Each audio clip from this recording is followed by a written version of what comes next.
Bote na balandi na biso sur la chaîne Océan du Congo, tolobaki chaîne oyo ezali chaîne ya libération, bokozala libéré spirituellement et puis physiquement. Na banzi bozali na bandaku na momesano déjà kolanda biso na émission oyo quel est le nom de Jésus.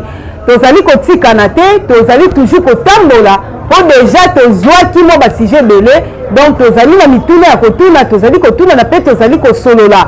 Ba oyo nyonso bazali na momesano kotuna bazali kozwa biyano pe bazali kosepela mingi ya koloba ete makambo oyo tobande ko comprendre ngo autrement na lolenge ya nzoto kasi lelo Nzambe atindeli biso lisusu le messager na nzela ya mama na biso évangéliste Judith Nseke nde azali kolobela biso oyo ezali connaissance ya Nzambe me na kotuna na mituna nde ezoya kobimisaki liloba Nzambe ezali na sens moko charnel te kasi ezali na sens moko oyo ezali spirituel seke mpona koyeba Nzambe ezali kolakisa te ke toluka Nzambe na nzoto esengeli toluka Nzambe ntango totali ye na nzoto tokende koluka siko connaissance na ye na molimo nini elingi koloba oyo touti kotanga na baécriture yango wana na nimero na biso oyo touti kozala nango dernièrement touti kolobela prendre en mariage.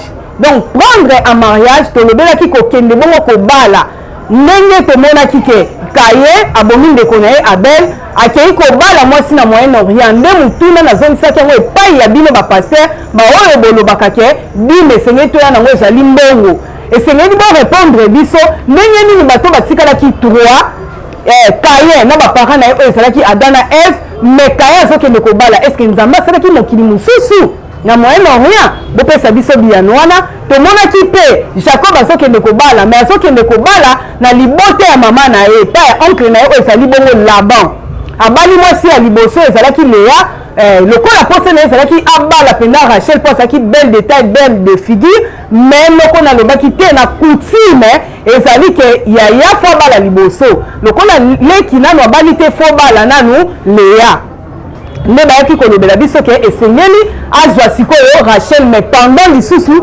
7 ans asala lisusu 7 ans donc abalaki basi na ye mibale wana bazalaki na 14 ans ya service oyo asalaki epa oncle na yango totunaki bandeko na biso bayanzi oyo babalisaka bafamile na bango kintswidi bazali na raison po ezali mobeko oyo euti na kati ya liloba Nzambe bopesa biso mpe biyano wana tomonaki mpe lokola Samson akei kobala epai ya bafilister ntango akei kobala balobi cela venant de l'éternel ezalaki nde sujet ya griel estce biso mpe basali na Nzambe oyo toloba toza basamson ya lelo esengeli mpe tokende kobala na bapays voisin mpo Samson akende kobala mpo bamboka wana ekoma ekodomine sur Israel yango akendaki mpona koluka griel wana mpona kosauve lisusu libération oyo ezali ya mboka na ye bopesa biso mituna wana me elakisi te tokotikala wana mpona kati ya Océan du Congo na émission na biso ya quel est le nom de Jésus tozali bongo kotambola lelo tozali kolobela nini lelo tozali kolobela événement munene oyo bato nyonso bazelaka yango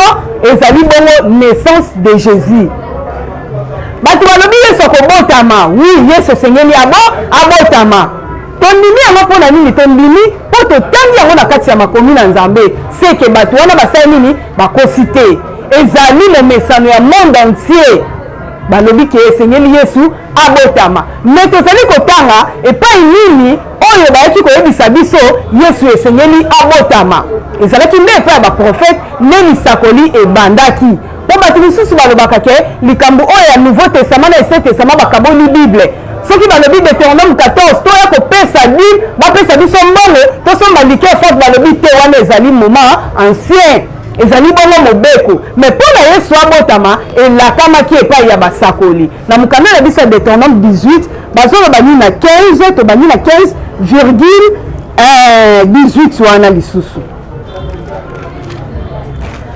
mukanda Nzambe ezoloba boye moto na mukanda to mpe entete bazali koyebisa biso balobi les prophètes seke Nzambe apesaki message ndenge mpe lelo toyokaka mpe prophétie ewutaka nde mpo baprophète mutu mosusu alobi nga naza na likambo ya prophète ebandi na Biblia me balobi prophète wana eloko nini alobaki les prophètes donc basakoli na 15 oyo ezali bongo verset na biso balobi l'Éternel ton Dieu te suscitera du milieu de toi d'entre tes frères un prophète comme moi vous écouterez balobi ete Yawe Nzambe akolamusa na yebi te soki mutu yango deja akufaki me balobi akolamusa ntango akolamusa balobi profete wana akolamusa akozala lokola Moïse pamba te mutu akomi mobeko oyo ya Deutéronome ezali bongo Moïse nde profete wana esengeli toyoka ye me na virgule 18 bayebisi biso nini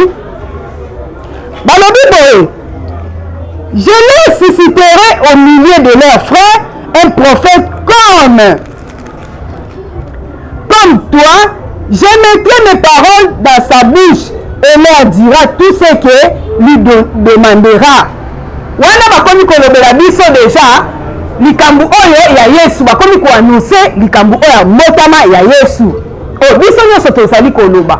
Siko tozali kokende susu na mokanda ya Isaya 7 Esaïe 16:14-16 bazoloba nini mpona kobota makaka ya Yesu po elakamaki yuta basakoli esengeli Yesu abotama nde biso nyonso tozali kozela lisekwa ya Yesu nde tozokende na Esaïe na chapitre 7 14 verset et puis tozokita ntina 18 balobi na biso nini c'est pour le Seigneur lui-même vous donnera un signe c'est que mwana tozali kozela lelo abotama balobi epai ya Nzambe akopesa biso nde signe.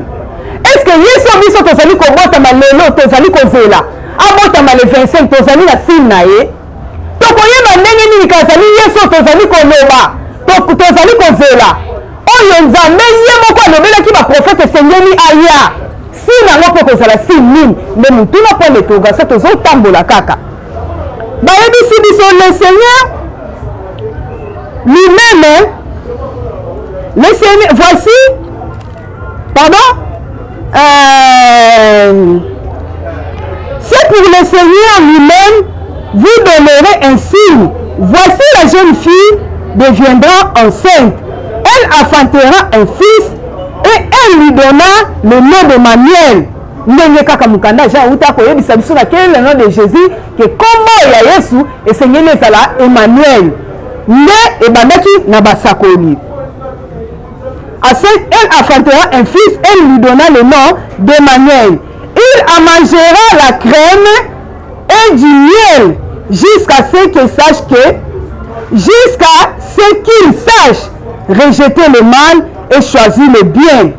16. Mais avant que l'enfant sache rejeter le mal, choisir le bien, le pays dont craignent le bien, roi sera abandonné. Siko bakomi koyebisa biso balobi mwana wana ntango akobotama bilei na ye ekozala crème et puis miel mais mikanda mosusu bazolisa biso Yesu azalaki buveur. Jésus mangeait avec les gens de mauvaise vie. Est-ce que makambo biblie ezali koyebisa biso ezali solo mpo balobi ye bilei na ye balobaki ekozala kaka miel et puis ekozala mafuta ya nzoi? Est-ce que ezalaki mpe bilei ya Yesu?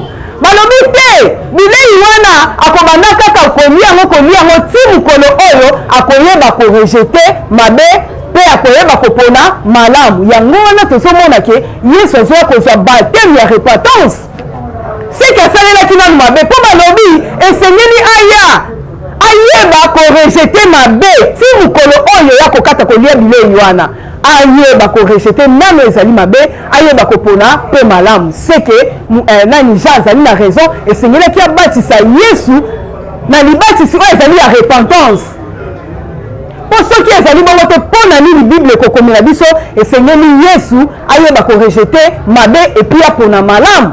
Est-ce que Yesu tozozela azali Yesu aliaka mpe miel? Yesu tozozela azali Yesu abanda kolia crème? Yesu tozozela esi ayebi korejete mabe mpe ayebi kopona bolamu? Tozali kaka na kati événement tozokontinue na mokanda ya biso ya Esaïe 9:5 Esaïe 9:5 alobi nini? Car un enfant nous est né, un fils nous a donné et la domination reposera sur son épaule. On l'appellera admirable, comme conseiller, Dieu puissant, Père éternel, prince de la paix. Yango wana tozotuna Yesu biso tozozela est-ce que azali mpe admirable? Est-ce que azali prince de la paix? Est-ce que pouvoir ya domination ezali katikati ya bepole na ye? esengeli yesu oyo tozoyamba le 25 wana biso botyeli biso selon calendrier baromain esengeli tomona ke pouvoir ya yesu oyo tokozela ezala nde na bepole na ye tokoyeba mpe ndenge nini ke pouvoir ya yesu okobotama le 25 ekozala na bepole ezali motuna na biso bana ya quel est le nom de jésus nazali na esengo mpo bozali kokoma mpenza papa na biso serge depuis montréal serge mofujino ye alobi mama jili ntango obandaka en tout cas nazwaka biki na kaye nzambe apambolo place ozali na montréal mpo ozali kokanisa mosala ya nzambe yango wana tozongi lisusu kotuna papa serge mafu na ngai esengeli toyeba tondinga na yo na montréal esika yo ofandi eske yesu wana oyo abotamaka kuna mpo ezali bambula ebele ofandi na montréal na canada eske yesu abotamaka kuna pouvoir ezalaka na baepole eske yesu abotamaka kuna bayebisaka biso ke bilei na ye ezalaki miel na crème mpo yesu aliaka n'importe quel à manger te yesu bilei na ye ezalaka kaka miel yesu bilei na ye ezalaka kaka crème kino mokolo oyo akoyeba korejete mabe aponaka nde bolamu tozali kokontinue mokanda na biso ya like wana toke na nouveau testament like balobi nini na premier 23 tozokende ti na 33 like premier 23 33 moto na mokanda to mpe en tête bayebisi biso naissance de jésus 23 voici la vierge sera enceinte elle enfantera un fils et on lui donnera le nom d'Emmanuel, ce qui signifie Dieu avec nous.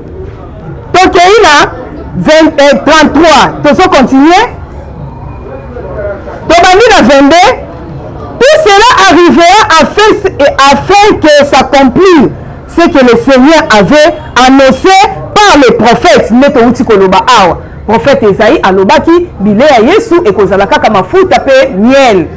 Mafuta ya nzoi et puis crème ndenge mokanda ya like mpe na nouveau testament ekokonfirme biso balobi ekokokisama kaka yesu esengeli abotama ndenge mosakoli esaya alobaki mais ntango mosakoli esaya alobaki tokiti na 23 voici la vierge sera enceinte elle enfantera un fils on lui donnera le nom de Emmanuel ce qui signifie Dieu avec nous. Otomona ke yesu wana azali ya solo esengeli babenga ye mpe na nkombo ya Emmanuel azala nzambe mpe katikati na biso eske yesu wana kokende te eske yesu wana ntango akobotama tokotikala na ye mpo balobi azali nzambe katikati na biso ezali moko ya basini mpe moko ya basini lokola balobaki esengeli alia crème alia mpe mafuta nzoi ezali mpe moko ya basini esengeli azala katikati na biso viril 26 balobi nini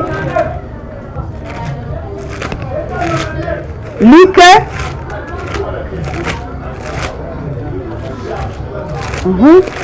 tozoluka mokanda ya Luc tozali na premier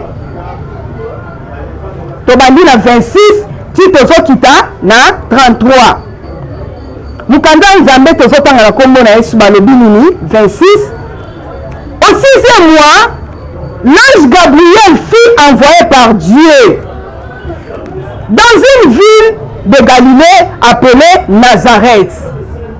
Balobi 6e mois wana ange ya nzambe amonanaki nde epai ya Maria me na mboka oyo babengi bongo Nazareth.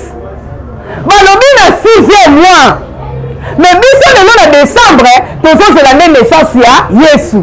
Est-ce que na 6e mois toyebi ke balanda biso océan du Congo to mpe na émission na biso quel est le nom de Jésus bozali bato ya mayele tozali kokabola connaissance oyo na bato azoba te na bato ya mayele mwana oyo zemi na ye na 6e mois ata koprimatire eske akoki kobotama na décembre mpona kolakisaki ezali connaissance ya bato calendrier oyo okomona bato basali na image taye oyo biblia ezoboya basali crèche basali na symbole ya kokanisa anniversaire ya Yesu or mokanda nzambe ezoloba ke nzambe asepelaka na baimage taye te ni barepresentant ya baidole ye asepelaka nango te me yo osali crèche totali mpe malamu mwana oyo ange aye na 6e mois seke zemi ekoti.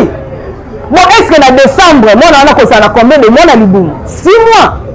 Nga nayebi primaturé so bamama na nga bazali bato oyo tobotaka. Nayebi ke mwana azali na primaturé ezalaka 7 mois. Me balobi ange ya Nzambe ntango apparaître me na 6e mois ndezemi ya Marie eyeko ya Yesu ekokota epai ya Marie. Tozocontinue à Galilée appelé Nazareth. Excuse. 27. Auprès d'une vierge fiancée à un homme de la maison de David nommé Joseph, le nom de la vierge était Marie. Ce qui totali kaka Bible na makanisa Nzambe na makanisa nzoto tokolobaki Nzambe asentaki mwasi ya bato. Pour Marie azalaki déjà fiancée. Est-ce que lelo biso ata chez les Bantous ata chez les Mindele mais tolobaka mukanda wana bamindele nde baimposé biso mwasi azali déjà fiancé. Mobali aye kokuta ye na zemi ya mobali mosusu. Est-ce que ezali kobuka mobeko te? Po Nzambe azali juste. Pourquoi zozwa mwasi ya bato azali déjà fiancé par Joseph apesa ye zemi? C'est que Nzambe moto ya liboso akobuka mobeko. Po soki tolandi balobi ke na nkuku Joseph pa alingaki koboya akomaki koboya zemi wana mpo koma mwasi oyo azali vierge yanga na fiancé. C'est que nafutaki na badroit ndenge tolobaka malafu, ndenge tolobaka masanga, ndenge tolobaka basymbole. Joseph afutaki mpo lelo balobela ke Marie azalaki fiancé na ye mpe mokanda Nzambe nde ezoreconnaître yango. Balobi Nzambe aye kotinda ange Joseph akoma Marie akoma na zemi. C'est que Nzambe azali moto ya liboso akobuka mobeko. Tozocontinue. 28. L'ange entra chez elle et il dit: je te salue, toi à qui une grâce a été faite. Le Seigneur est avec toi. Troublée par cette parole, Marie se demandait ce que pouvait signifier. Ce que signifiait une telle salutation. 30. L'ange lui dit: ne crains point, Marie, car tu es troublée grâce devant, car tu as trouvé grâce devant Dieu. Et voici, tu deviendras enceinte et tu enfanteras un fils et tu lui donneras le nom de Jésus. Vers 32, il sera grand, c'est appelé fils du Très-Haut, et le Seigneur Dieu lui donnera le trône de David, son père. Balobi mwana wana akozonde kiti ya bokonzi akobenga matreo me na kiti ya bokonzi oyo akozwa ezali kiti bongo ya tata na ye David. Mais Yesu azoloba moi et mon père nous sommes un. Mais balobi Yesu azalaka nde mwana ya David. C'est que Yesu tozozela esengeli azala Yesu oyo azali nde mwana ya David. Oh biso tozozela naissance na ye mais Yesu wana azali wapi? Famille ya trouble okomonaka famille de paix. Oh David asimbaki libanga bomaki Goliath. Non seulement na Yesu mutatou, je ne suis pas venu pour na komema kimia. Yesu yaka na pete pas outi na libota ya David. Bato ba trouble. Bato ba bomi famille ya David. Ne balobi te esengeli tozela nde Yesu ya famille wana. Est-ce que Yesu biso tozozela tata na epesa David to tozozela Yesu mosusu. 33. Il régnera sur la maison de Jacob éternellement et son règne n'aura point de fin. Et ça normal. Ce qu'elle dit a régné na ndaku ya maison ya Jacob et ça est normal. Et ça est ndaku ya koko na ye. Et ça est normal. C'est que Yesu tokozela et ça est Yesu oyo bongo azali na famille ya David. Pour ça que ici na Matthieu 1er 22 déjà toyutaki wana tozokende sikoyo na 1 Corinthiens 7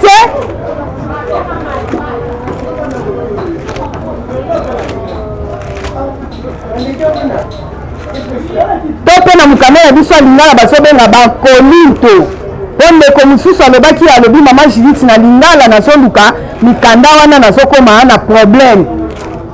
1 Corinthiens tobandi na chapitre 7 verset 32 tokokoma ntina 33. Oh, je voudrais que vous fussiez sans inquiétude. Celui qui est né par Marie, non.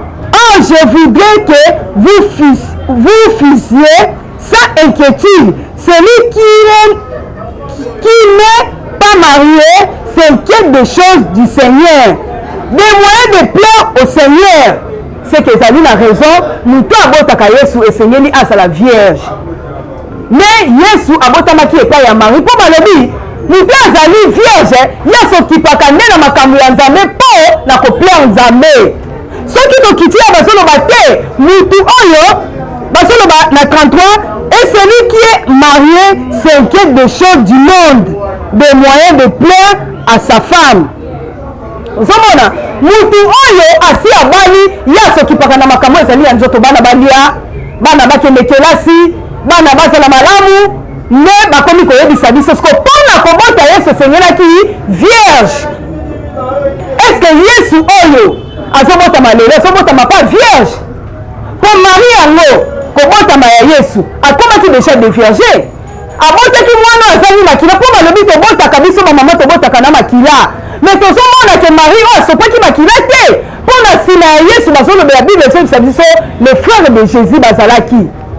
C'est que moi ça zaki sous vierge mais lelo tozozela sikoyo Yesu oyo wapi bandeko na biso ya kele le nom de Jésus ezali mituna oyo esengeli totuna lelo to comprendre que Biblia ezali na makanisi na biso te na kolanisa na mikano nyonso Biblia ekomami na molimo yango wana tokokontinue kotanga mukanda na biso ya Jérémie to tokomi na biso na koshite mukanda ya Jérémie azoyebisa biso nini mpona oyo etali date ya naissance ya Yesu. Mpona koyeba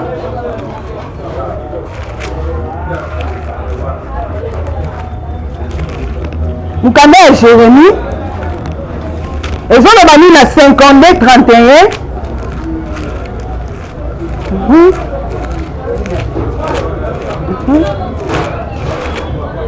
toyeba eske mokolo oyo tofetaka ezali calendrier ya baromain te ezali mukanda oyo batieli biso ya kotyela. Tozali deja na mukanda ya Jérémie me tozoluka 52:31. Jérémie 52:31. Nous y sommes. Bala Bible etalisi biso nini? 31.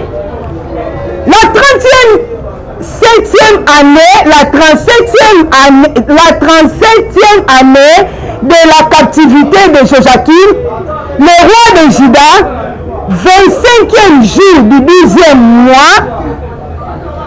Est-ce que tu as vu mukanda wana? Balobi ezalaki la 37e année de la captivité de Joachim, azalaki roi de Juda, le 20e jour du 12e mois, le 25e jour du 12e mois, et vit Mérodach, roi de Babylone, dans les premières années de son règne, releva la tête de Joachim, le roi de Juda, et lui fit sortir de la prison. Le 25 décembre, selon Jérémie 52:31, ezali nde mokolo oyo roi oyo Joachim babimisaki katikati na boloko. Toyebaka makambo ya kofete ezali lokola ngai mama Julie nzeke nabotama le 22 mars nake kofete le 25 mars. Est-ce que ezali date na ngai ya kobotama to na fete na jour ya mutu mosusu? Esengeli tozwa connaissance na makambo etali naissance de Jésus. Esengeli Yesu abotama, mais Yesu azobotama na nzoto te. Tozosukisa na mukanda oyo ya Luc 2. Luc 2 ayebisi biso nini? Po tokozonga esi na Jérémie wana tozotanga nao na Luc 2. Luc 2 bazoyebisa biso nini na premier 4. En ce temps-là, Paris édite César Auguste ordonna un recensement de toute la terre. Ce premier recensement a lieu pendant que Quirinius était gouverneur de Syrie. Tout allait se faire inscrire chacun de sa ville. Joseph aussi monta à Galilée, de la ville de Nazareth, pour se prendre en Judée, dans la ville de David appelée Bethléem, parce qu'il était de la maison de la famille de David, afin de faire inscrire avec Marie, sa fiancée qui était enceinte. Pendant qu'il était là, tant au mari devait accoucher, arrivait. Et elle enfantant son fils premièrement, elle amaillota et le coucha dans une crèche, parce qu'il n'y avait pas de place pour eux dans l'hôtel. Balobi tangu Yesu akende kobotama abotami me katikati na crèche po ezalaki na ngonga ya recensement. Tangu bazosala recensement mbala moko mpe Marie tana ya kobota esalaki nini abotaki. Me balobi Yesu wana azali mayote. Esengeli Yesu mayote donc bazinga ye bilamba. Yesu oyo sozela abotama ezali Yesu oyo ya Jérémie 52:31 te. Wana ezali mokolo oyo baroi bakangani na prison bazokende kobimisa bango. Tolobaki nani sujet na biso ya prisonnier. Ezali na bato mosusu bakangamaki na ame. Ezali na bato mosusu po azwanaki na moninga ya likambo. Balobi katikati na nzela nde soki okuta na juge akokanga yo. Abwaki yo pa officier de la justice. Ye mpe wana akangamaki. Ebongo moto akangamaki biso tolobaka ke Yesu ayaki nde koachete biso. Koma biso moto ayaki korachete biso oyo tozalaki déjà fondi tokende kofete jour ya anniversaire jour ya mokonzi oyo azalaki emprisonné et puis babimisaki ye. C'est que oyo batalisaka biso lokola naissance ya Yesu ezali lokuta. Bayebisi bavierge bamage esengeli bakende komona nde esika mwana oyo abotamaki mpo ezalaki na nsimi balobi mwana wana azalaki mayo te. Meme ata soki tobandi kokita na Matthieu 2 bazebisa biso na 10 bamage ntango bayaki singa bango na nzela bayebisaki bango esengeli bokende kokuta mwana moko abotami mokonzi. Ntango bokokende bokomona sini mwana wana azali mayo te. Me bamage ntango bayaki na batrésor na bango bafungoli basaki bapesi trésor. Est-ce que lelo biso ntango tozokende na bengomba oyo bosali biso baimage letaye le 25 décembre, est-ce que tokomona Yesu aza mayo te? Tokomona mpe bamage po esengeli mage afungola nde trésor oyo abomaki apesa asan oyo ye abomaki. Est-ce que kuna mpe tokokuta bato bazali na wolo lokola bamage bayaki na asan bayaki mpe na batrésor na bango bakokuta mpe Marie na kati ya ndako wana me Marie amemi mwana azali mayo te. Est-ce que le 25 wana tokoya kokuta mpe Marie te? Peut-être tokoya kokuta Marie me tokomona mwana te. Biso tozala besoin ntango tokoya tomona mwana po ntango tokomona mwana toza batrésor tobimisa po trésor ezali esika moto atiaka motema. Balobi te nzambe azoloba bimoyo kobomba trésor na bino epa na nga po kuna moyibi azalaka te. Yesu oyo totalisaki bino na kende le nom de Jésus tolobaki ezali nde liloba nzambe. Me liloba nzambe wana ezali nde molimo. Ntango ezali katikati na yo komi kofanda katikati na yo tokomona mpe bamage katikati na yo bakomi kozwa nde trésor oyo babombaki. Yango wana attention avec vous les pasteurs. Bino bato bozosenga bato bambongo botangi yango na mokanda nzambe. Attention po okoka ozwa trésor te, okoka ozwa mpe wolo ya bamage te, okoka ozwa mpe asa ya bamage te. Asa ya bamage bapesa yango kaka mpe epai ya Yesu azali mayo te.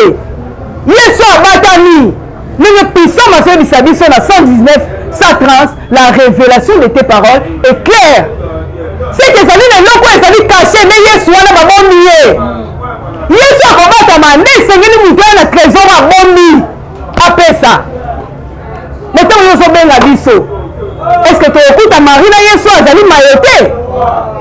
Yango wana nde ezalaki liloba nzambe tobosani bino te balandi na biso ya Océan du Congo chaîne na biso ya Libération bokontinue kobenga biso bokontinue kosabone ba numéro na biso tozalaki déjà kopesa plus 243 80 888 60 62 wana mpona mituna na bino 8 plus 243 80 888 na libota ya nzambe nyonso mbote na pesi ba meilleur vin na ngana balani na biso nyonso Océan du Congo et puis la émission na biso nyonso ezali katikati na Océan du Congo ya mamour oyo azolobela bongo nature et puis ya mama na biso Océan du Congo oyo apesi biso parti na ye mpona kolobela liloba ya nzambe pamba te azali na momesano deja ya kozala katikati na kotia loboko na mosala oyo ezali ya nzambe. Merci beaucoup na papa na biso Mikta Mutunga tala bana yo tozali bongo bamama ba décembre nzambe ya Israël abatela pe santé na yo. Merci nazopesa joyeux anniversaire na mwana nga nani mwana nga Chris Nganzo depuis États-Unis d'Amérique. Donc Océan du Congo tant to ya kuna équipe mobima toyebi ke tozana programme de transport te yo des choses à mon kumu nene kuna États-Unis na PCP oncle na nga Tambui Mustafa bambote belé sika zena foyer na ye son éducation yango pesa na nga la détermination mbele ko alingaka pa na nga et puis kina na nzambe ebatela biso nyonso pe église universelle mobima ya Yesu Kristo tokutana